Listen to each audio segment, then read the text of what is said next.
Talking to Med, le podcast de Nexialist sur les acteurs du DM. Une série de podcasts qui veut mettre en avant des personnes connues ou moins connues qui font le sel de l'innovation et de la réglementation en France dans le domaine de la medtech. Rencontre aujourd'hui avec un jeune homme passionné de challenge et qui a dans son ADN des prédispositions pour l'innovation. Et puisque l'on parle d'ADN, Antoine Agaton, notre invité du jour, est titulaire d'une thèse effectuée à l'Institut de génétique et de biologie moléculaire et cellulaire, IBMC. J'ai rencontré Antoine au début des années 2000 lorsqu'il prend la direction d'un projet ambitieux, la création de l'IHU de Strasbourg. Je me souviens que dans un projet aussi politique, Antoine détonnait par un discours très pragmatique.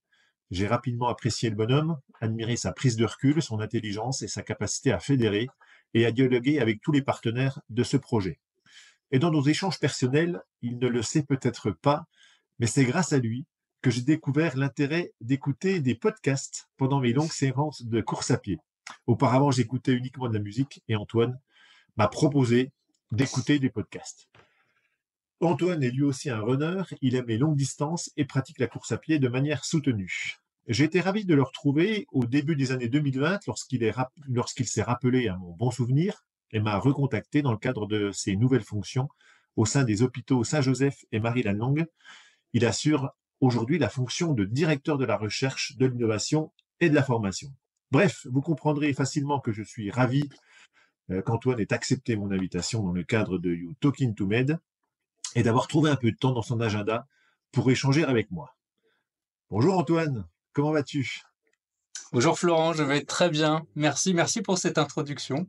C'est un honneur en tout cas d'être à tes côtés.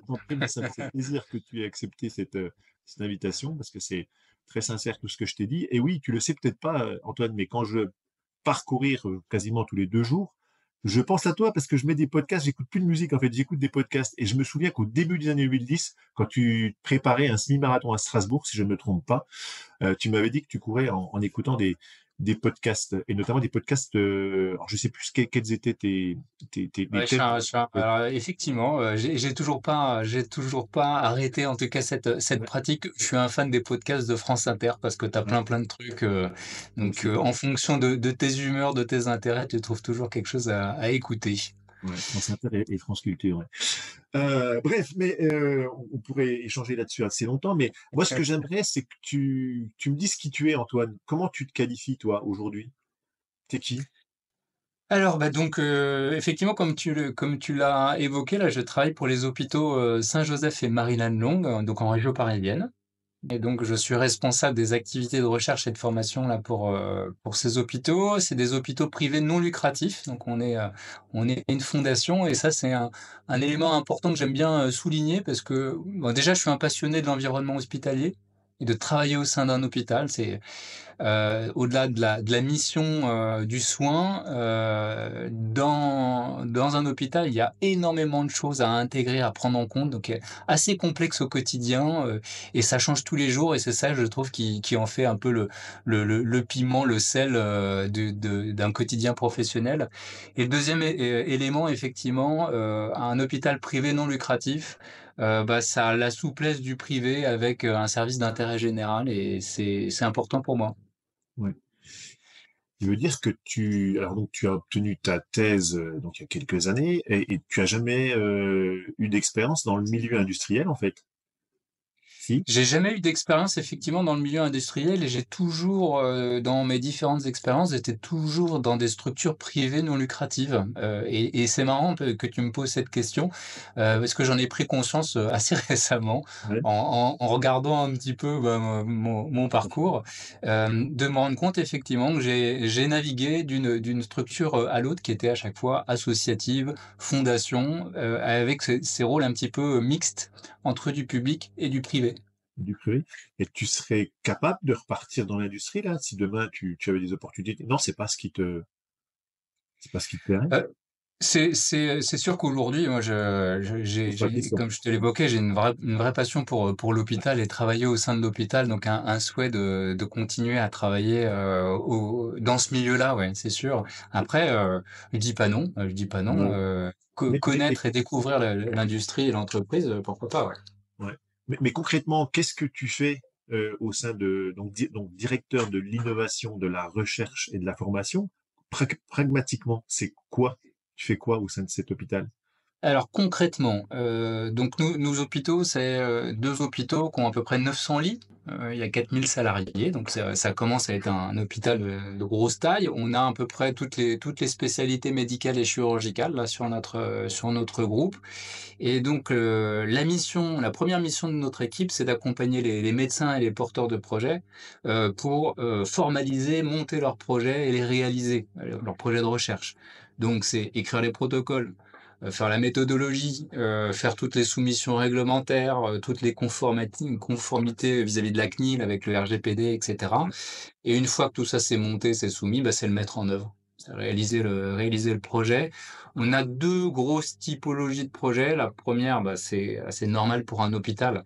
Ce sont des projets de recherche clinique, Mmh. des investigations cliniques, médicaments et medical device. On fait les 2, hein, au sein de l'hôpital. On a à peu près 300 études qui sont ouvertes aujourd'hui, là au niveau de l'équipe. 50% Deuxième médicaments, typologie excuse-moi. 50% médicaments, 50% medical device ou plutôt 80-20? Non, je vais dire, 3/4, un quart. Trois Un quarts, quart de ouais, plutôt médical. technologie et 3/4 plutôt autour du soin et du médicament. D'accord. Ensuite, en complément de cette activité de recherche clinique, on a développé, spécifiquement sur le site de l'hôpital Marie-Lannelongue, une recherche préclinique. Puisque nous avons des blocs opératoires, qui sont dédiés à de la recherche, expérimentale et que nous utilisons, notamment pour des évaluations précliniques type, preuve de concept, Mmh. pour des nouvelles procédures chirurgicales, des nouveaux devices et cetera. Avec une animalerie intégrée? Ou Tout à fait, avec ouais, une animalerie intégrée, donc on est sur du modèle gros animal et j'y reviendrai parce que ça c'est un point important. On essaye vraiment de travailler sur, les modèles alternatifs à ouais, l'expérimentation animale parce que ça va devenir une obligation, ce qui est une bonne chose, ouais, de trouver des substituts. ouais. OK, donc ça, vous travaillez déjà aussi sur ces substituts-là, au sein des Exactement, tout à OK. fait. OK, très bien. Donc, là, c'est plus clair et puis la partie formation, tu peux nous en dire un peu plus? Ton Donc la rôle? pa la partie formation, on a monté récemment, un campus, un petit campus au sein de nos hôpitaux, donc c'est un campus virtuel, hein, on n'a pas de campus, physique. Et dans ces activités-là, nous avons, des formations paramédicales, infirmières, aides-soignantes, auxiliaires de puériculture. Donc c'est de la formation, initiale, hein, pour, des professionnels qui souhaitent, être diplômés sur ces filières. Et en complément, nous formons, des gens qui sont en activité, donc des professionnels de santé qui sont en activité, donc une activité de formation continue sur des petites poches d'expertise, des trucs très, très spécifiques, et c'est beaucoup de la formation médicale tout au long de la vie. Donc là, souvent, c'est des projets qui sont proposés, par des médecins et des chirurgiens de notre groupe pour former leurs confrères. Donc ça peut être sur, les valves, percutanées, ça peut être, sur une chirurgie un peu particulière, des cancers du poumon, ça peut être, sur de l'infectiologie et cetera. On trouve, tout un certain nombre de projets. Donc ça, on organise très concrètement les événements, la logistique, les inscriptions et etc. D'accord. Et donc pour supporter toutes ces activités-là de recherche, donc recherche clinique, innovation, formation, tu t'appuies sur combien de personnes qui travaillent avec toi là? Sur la recherche, la partie recherche-innovation, on est une quarantaine de personnes. D'accord? Répartis sur les 2 hôpitaux et sur la partie formation, on est à peu près 50, parce qu'il y a une grosse partie de l'équipe effectivement qui sont des formateurs de ces instituts, dédiés aux infirmières, aides-soignantes et auxiliaires de puériculture. D'accord. OK, si on revient un petit peu en arrière, Antoine, donc tu fais alors j'imagine que je te l'ai pas demandé, mais j'imagine que tu es alsacien toi? Tu es né du côté de Strasbourg, c'est ça? Je me trompe? Alors je suis né du côté de Paris, Ah, du côté de mais Paris. Ah, OK. je t'avoue, je m'en vante pas et en fait, je dis souvent que je je suis parisien, de naissance, mais alsacien de cœur. Parce que OK, c'est vrai OK. que j'ai dû Mais tu as fait toujours, mettre en avant mon origine alsacienne alors que je suis pas alsacien. d'accord mais ouais, c'est pour ça que tu as aucun accent et et tu as fait tes études à Strasbourg? Même J'ai fait le mes études à Strasbourg, ouais, donc je suis alsacien de cœur parce qu'effectivement, j'ai fait mes études à Strasbourg, j'ai eu mes premières expériences professionnelles à Strasbourg et c'est là que j'ai appris mon boulot et que j'ai rencontré un certain nombre de personnes. Et aussi, bah, côté personnel, parce que j'ai rencontré ma femme, Mmh. on s'est mariés à Strasbourg, on a eu nos enfants qui sont nés à Strasbourg et grandis à Strasbourg, donc voilà, beaucoup d'attaches et on y revient pour toutes nos vacances en fait. Ouais, ouais. Et tu fais ton lycée à Strasbourg. Tu fais quoi après le lycée? Tu pars faire quel type d'études avant de faire ta thèse en génétique? Tu fais des études de... et tu essayes médecine ou pas? Non, j'ai pas essayé médecine, j'ai fait une prépa bio, à l'époque et j'ai intégré, Normale Sup Lyon. Donc j'ai passé D'accord. 2 ans à Lyon, et ensuite, au terme de Normale Sup, j'ai eu la possibilité donc de faire ce qu'on appelait à l'époque le DEA, donc master 2 recherche, Ouais, et donc là, j'ai fait mon DEA, à à Strasbourg Strasbourg. et c'est là que j'ai ensuite enchaîné sur une thèse dans le même institut, donc effectivement l'IGBMC. Et j'ai fait une thèse sur l'embryologie précoce du Ouais, poisson zèbre. j'ai vu ça. Du C'est poisson vrai que ça zèbre. allait te faire rire, cet aspect-là. Et tu as quand même malgré tout un parcours magnifique grâce au poisson zèbre. Voilà. Euh, d'accord. Ok. Euh, alors maintenant, je vais arriver un petit peu sur ton actualité aujourd'hui. Là, comment, avec la fonction que tu as au sein des hôpitaux Marine-Langue Saint-Joseph, comment tu vis le passage réglementaire actuel au niveau des dispositifs médicaux? Quelle est ta vision sur cette évolution réglementaire-là? Puisque je t'ai vu, que tu étais présent à la rentrée du DEM, donc j'imagine que ces aspects-là t'intéressent et forcément te mobilisent. Alors on est effectivement concerné. Peut-être avant de te répondre directement à ce point-là, de te préciser ce qu'on fait très spécifiquement sur Ouais, le DM à l'hôpital. ouais, En fait, on a monté là tout un petit projet qu'on appelle Malik. C'est un petit nom de code pour justement dire tout ce qu'on fait en matière d'innovation et d'évaluation de dispositifs médicaux. Donc très concrètement, on a monté un petit dispositif pour accueillir des étudiants ingénieurs à l'hôpital. C'est à peu près 60 étudiants ingénieurs par an qu'on accueille et qu'on envoie et qu'on met en immersion dans les services de l'hôpital. Et on essaye de les faire travailler sur de l'identification de besoins médicaux et chirurgicaux pour qu'ils puissent émettre mm, des idées de solutions et éventuellement aboutir à des prototypes. Donc on a en permanence des ingénieurs qui sont présents à l'hôpital, qui se baladent etc. c'est toi qui Et, initie, c'est toi qui initie cette démarche? Ou elle existait c'est déjà? assez. L'idée vient en fait d'un de nos chirurgiens, là, le professeur Mercier, qui est chirurgien thoracique et qui est Ouais, passionné en fait d'innovation et ouais. qui faisait des cours à l'université Paris-Saclay et à Polytechnique. Et voilà, de proche en proche, on s'est dit bah tiens, ça serait génial de pouvoir bah, industrialiser entre guillemets ces liens médecin-ingénieur. Et maintenant, c'est devenu une routine pour nous, cet aspect-là. Ouais, je trouve ça Et à chaque fois que nous, médecins et chirurgiens, ont des idées de nouveaux dispositifs médicaux, on peut leur proposer, de travailler avec, un ingénieur dans le cadre d'un stage, mm. pour travailler sur le développement d'un concept et ça peut aller jusqu'à un prototype et puis un design d'un nouveau dispositif. Donc il y a une activité d'innovation sur cet Et aspect-là. il y a déjà eu des startups qui se sont nées ou des spin-offs ou des, je sais pas comment on peut appeler ça. On Ouais, a 2 projets de start-up, effectivement, en cours, un pour, une nouvelle, ECMO, une mini ECMO, ouais, pour, ouais. les insuffisances respiratoires et puis un pour un dispositif de mesure des pertes sanguines, pour, l'accouchement, pour les mamans qui accouchent. D'accord. Donc, ça, c'est 2 projets-là qui sont proches d'une possible création de start-up. Ok. Tout à Et fait. donc dans ce cadre-là, tu accompagnes le porteur de projet, tu essaies de trouver des financements, tu le guides sur en fait, dans ses premiers pas dans la réalisation d'une startup, c'est ça? Exactement et puis surtout, comme pour, ça reprend ton premier point sur comment on vit les évolutions réglementaires, de faire prendre conscience dès les premières étapes, même quand on est à l'étape du dessin, sur le papier ou sur l'ordinateur, de dire: «Attention, il y a un chemin réglementaire à un moment, qu'il faudra commencer à documenter et à envisager» et là, on se rend compte que, bon, pour les ingénieurs, bien évidemment, c'est important, mais aussi pour les médecins et les chirurgiens, qu'on puisse les former, les sensibiliser à ces aspects-là. Des classifications et des chemins réglementaires qu'on peut avoir en Europe ou aux US en particulier et des particularités qu'on peut avoir. Donc on le vit déjà dans nos activités, d'innovation qu'on fait au sein de l'hôpital.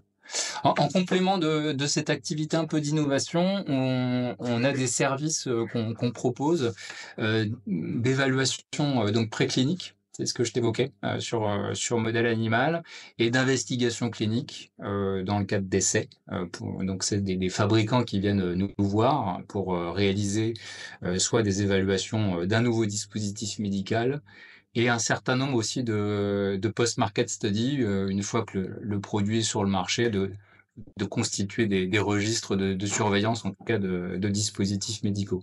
Donc ça, c'est des activités qu'on réalise assez régulièrement. Donc on n'est pas une CRO, parce Oui. qu'on est académique.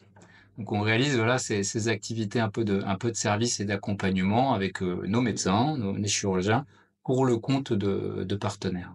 D'accord. Et donc, ces évolutions réglementaires, là, pour revenir à ma question initiale, tu les vis comment, toi, aujourd'hui? Alors, côté Ça a utilisateur, consulté? c'est-à-dire côté médecin et chirurgien, on commence à avoir quand même des vrais risques de déréférencement. Ouais. En particulier sur le site de Marie-Lane Long, c'est un hôpital qui est hyper spécialisé sur le thorax, beaucoup de maladies rares et des interventions un peu précises, un peu spécifiques. Et clairement, bah, les fabricants américains ou internationaux se disent bon allez aller maintenir, renouveler un marquage CE pour quelques patients maladies rares de Marie-Lane Long, ça vaut pas le coup. Ouais. Donc il y a des risques et c'est sûr que bah, les chirurgiens et les médecins qui parfois même ont contribué à l'époque au design du dispositif et collaboré avec l'industriel, de voir qu'il va peut-être sortir de leur référencement de la pharmacie, c'est un vrai sujet. Ouais. Et, Et c'est facile et pour toi de... Et les chirurgiens, ils l'appréhendent comment, cette nouvelle réglementation? Ils sont, tu sens qu'ils sont, ils sont curieux. Enfin, quel est leur positionnement? Tu as un avis là-dessus? alors ils sont hyper conscients de ça. Ouais. Il y a une vraie connaissance, en tout cas, c'est pas quelque chose qui est diffus comme ça, il y a une vraie connaissance alors pas dans les détails bien évidemment, mais en tout cas ils ont bien vu, ce changement d'exigence, parce que je pense que les fabricants leur en parlent très régulièrement.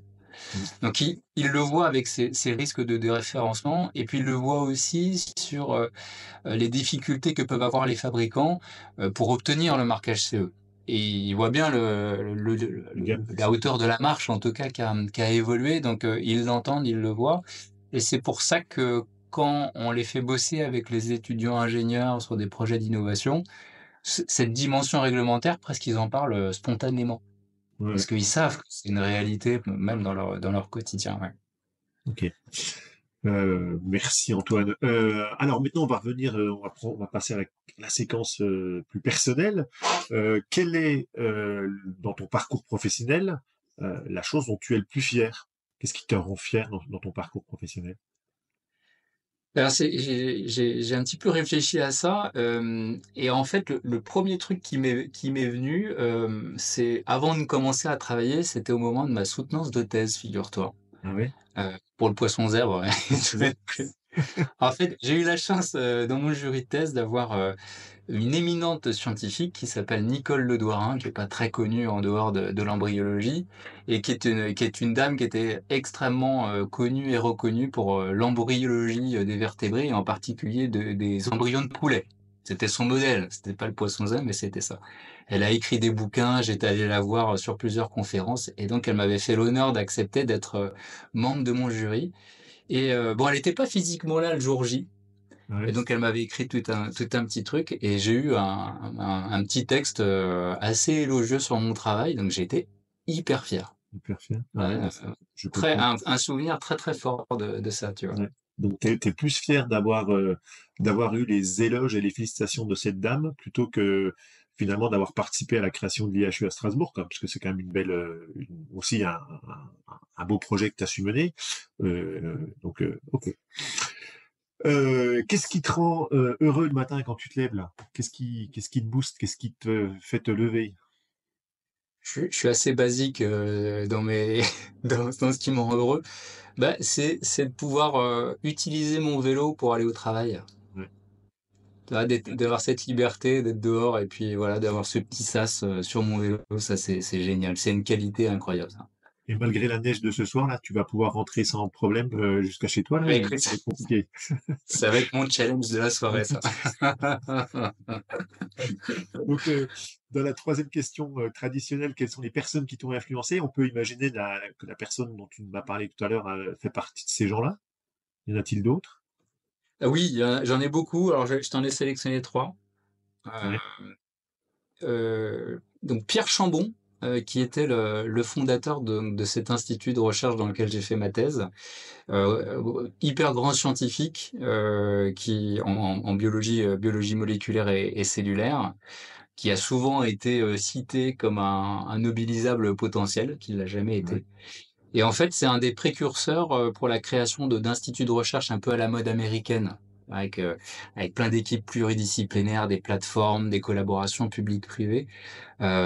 Quelqu'un de très très impressionnant. On était tous intimidés quand on travaillait avec lui. Pierre Champ. Deuxième personne qui forcément, bah, c'est Jacques Maresco, Ouais, professeur Jacques Maresco, donc le créateur Ken. et fondateur de l'IRCAD à Strasbourg, et aussi bah, l'initiateur de ce projet de l'IHU de Strasbourg auquel j'ai participé.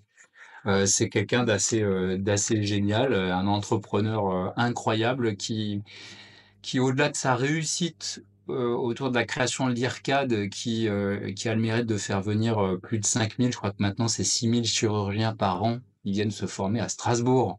Ouais, La robotique et des ouais, dispositifs médicaux, ça c'est un truc complètement incroyable. En plus de faire rayonner Strasbourg, bah, il fait rayonner son modèle au niveau international parce qu'il y a eu des clones de l'IRCAD d'accord.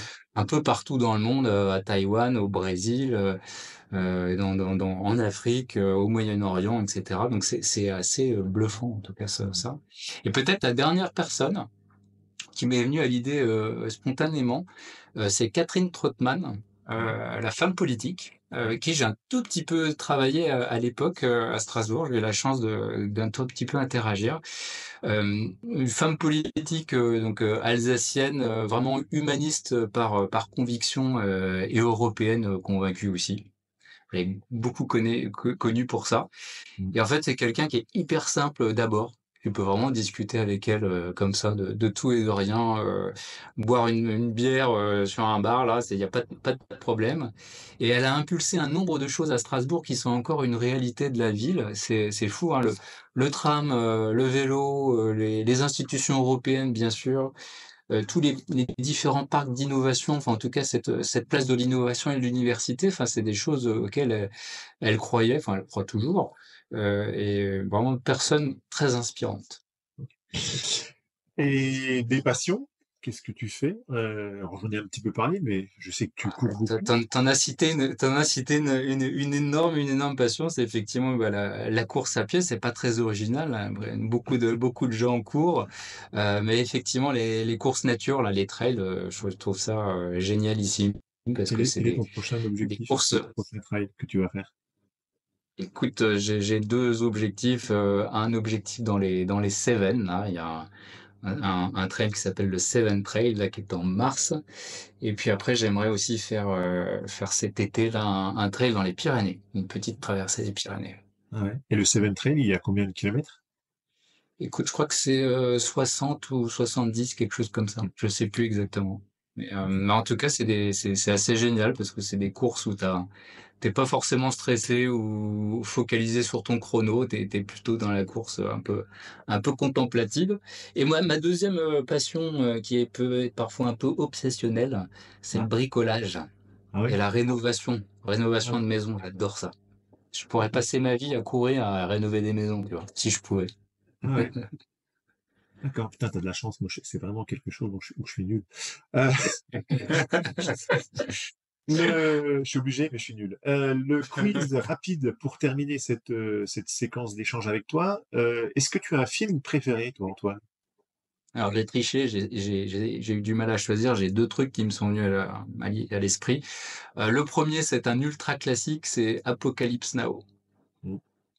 Là, Ambiance incroyable, une lenteur, des acteurs, fabuleux, et une musique, qui te marque. Donc c'est vraiment un film que je peux voir et revoir, qui est génial. Et au-delà du film, j'avais écouté un podcast, d'ailleurs à l'époque, tu en parlais, ouais, sur les dessous du tournage du ouais, film ouais. qui ont été une catastrophe. Ça a été un truc de fou Ah bah apparemment. c'est un truc de dingue, oui. Ouais, oui, tout à Ouais. fait. Affaire sensible avec, j'imagine, c'est Drouel, Fabrice Drouel qui a dû faire ce. Exactement, tout Ouais, à fait. On a dû écouter le même alors, tu vois. c'est vrai, mais Donc c'est une légende ce film pour ouais, moi. Et le ouais. deuxième, c'est pas un film, c'est une série que tu as peut-être vue qui s'appelle Fargo.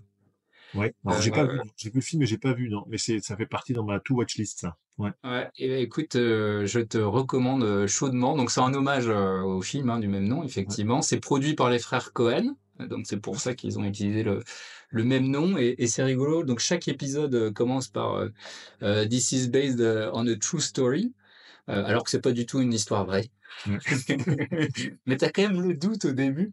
Ouais. Et c'est des histoires complètement rocambolesques, assez noires souvent. Ça se passe au milieu des États-Unis, dans des coins paumés. Il y a souvent de la neige, etc. Ouais. Mais les personnages et les scénarios sont hyper fouillés, hyper travaillés et un peu à la mode des frères Cohen, si t'aimes bien Bah les oui. réalisateurs en tout cas. Génial ici. Inspiré de ce film fantastique des frères Cohen. Alors, puisque tu parles de série, moi je t'invite, si tu l'as pas fait, à regarder The Knicks, Knicks, qui Ok, parle le début de la chirurgie au début du XXe siècle, donc tout début des ok, années 1900, à New York. C'est un chirurgien qui commence à essayer de voir comment il pourrait euh, anesthésier les personnes, enfin comment il pourrait améliorer la chirurgie. Et c'est prodigieux, c'est réalisé par Soderbergh. Regarde, il y a deux saisons et c'est fantastique. Voilà, The Knicks, c'est absolument excellent. génial. Une boisson et un plat préféré, Antoine. Alors jus de citron, citronnade. Ah ouais, ok. Je bois ça tous les jours, hein, plusieurs fois par jour, j'adore. Et le plat préféré, sans La aucune choucroute. hésitation, c'est aubergine à la parmigiana. Ah ouais, ouais. Parce que mon épouse est d'origine italienne et elle Italien. cuisine ça Ah trop, ouais, trop bien. Et ma belle-mère aussi, j'adore. ok. Trop bon. Un livre ou un auteur à recommander. Alors, c'est pas un livre, c'est une BD. Désolé. C'est quoi? C'est Les Indes fourbes. Ah oui, C'est ok. une BD qui est sortie il y a 2 ans. Ouais, je connais bien. Le dessinateur, c'est Guarnido. C'est le Ouais, gars qui a dessiné Black Sad. Black Sad, ouais. Ouais, tout à fait. Ouais. Et le scénariste, c'est Errol. Ouais. Et c'est une histoire qui se passe à l'époque des conquistadors, là, en Amérique du Sud. Et c'est l'histoire d'un espèce d'escroc assez marrant, là, qui monte toute une histoire autour de l'Eldorado, une espèce d'énorme arnaque. C'est génialissime. En plus, une grosse BD, Ouais, c'est donc ça prend très peu de grosse temps BD, à un gros lire. format. C'est un très gros format, très grosse Ouais, BD. J'ai trouvé que les planches étaient absolument super. Enfin, le dessin c'est beau. de Bernido C'est est très, très beau. Ouais. absolument fantastique. Par contre, moi, j'ai eu un petit peu de mal. Enfin, il faut vraiment lire en continuité. Si tu t'arrêtes, c'est très difficile de reprendre, je trouve. Et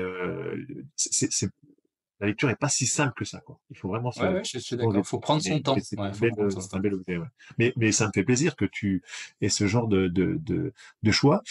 Si tu étais un personnage historique, Antoine, tu serais qui? Ou un héros de la vie actuelle, tu serais qui? Alors, le personnage historique, c'est Georges Mallory. Georges Mallory, alors je vais t'apprendre peut-être quelque chose, ça me fait Vas-y. plaisir de pouvoir t'apprendre quelque chose. Georges Mallory, c'est un Anglais qui a vécu au début du 20e, là, dans les années 1920. Et en fait, c'est lui qui a participé à toutes les premières tentatives d'ascension de l'Everest, D'accord. quand ça a été ouvert aux Occidentaux. Et en fait, il y a toute une légende autour de Mallory, parce que bon, il y a eu plusieurs tentatives. Et il y a eu une fameuse tentative en 1924. Et Mallory, il est parti avec son collègue Irvine. Et il y a les gens du camp de base là, qui observaient à la longue vue Mallory et Irvine qui montaient, qui montaient. Puis à un moment, ils sont passés dans un nuage, proche du sommet, à quelques centaines de mètres du sommet, mais ils sont jamais redescendus. Mm. Et on ne sait pas s'ils sont arrivés au sommet. Ouais, ouais, ouais. Il y a eu un film qui a été tourné il n'y a pas très longtemps là-dessus. Bah, il y a je Il crois y que a un film, une BD, effectivement, et ce qui est assez génial dans cette histoire, c'est qu'ils avaient donc un appareil photo autour du cou c'est ça. pour se prendre en Ouais. photo. Et donc, il y a une recherche effrénée autour de l'appareil photo qui est quelque part sur les pentes de l'Everest. Ouais. Mais j'ai pas retenu le nom, mais effectivement, cette histoire me fait écho. Tout à fait. Ok. Et enfin, et dernière question, Antoine, si tu étais un DM ou si tu devais inventer un DM, ce serait lequel? Je ferais un DM chirurgical, simple, qu'on utilise tous les jours, type une pince de Fogarty, tu vois, un truc Ouais, comme ouais. ça, un peu basique, mais voilà, Ok, quelque chose de ça. spontanément. Eh bien, écoute, merci beaucoup Antoine pour cet échange, cette discussion passionnante. De notre côté, on va se retrouver rapidement avec un autre podcast dans les prochains jours. Je vous dis à très bientôt et merci encore à toi, Antoine. Merci Florent, à bientôt.